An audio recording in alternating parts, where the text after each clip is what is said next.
did an interview on, I guess, Monday.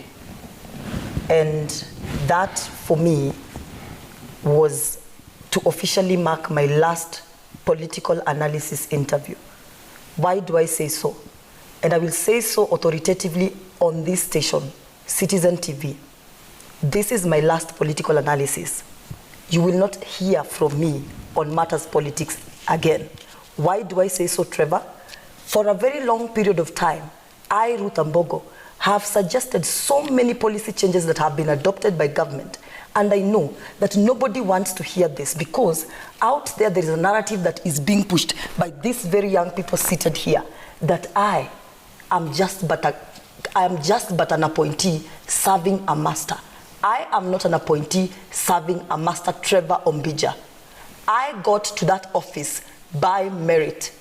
For a long period of time, I have been denied government appointment positions. Guess why? Because I did not have a degree. There was a narrative that was being peddled by a particular group of young people who have formed themselves into a movement. And what they do, they sit down, they analyze cabinet positions, they give to themselves. I will be very categorical and tell you that all the CASs who have been appointed to office, this is my last statement, all the CASs who hold offices as of this morning are illegally sitting in those offices. Why? Most of them were appointed as girlfriends of cabinet secretaries. Most of them are in clandestine relationships with senior politicians in this country.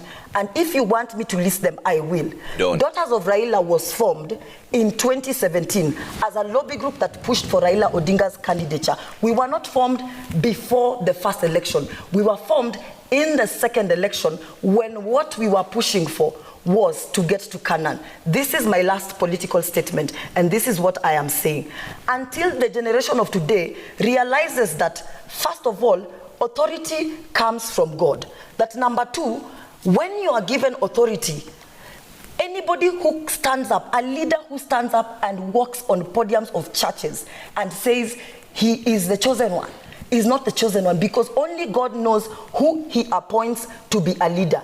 I will be very biblical on this issue because we cannot separate church, politics, and God. Why?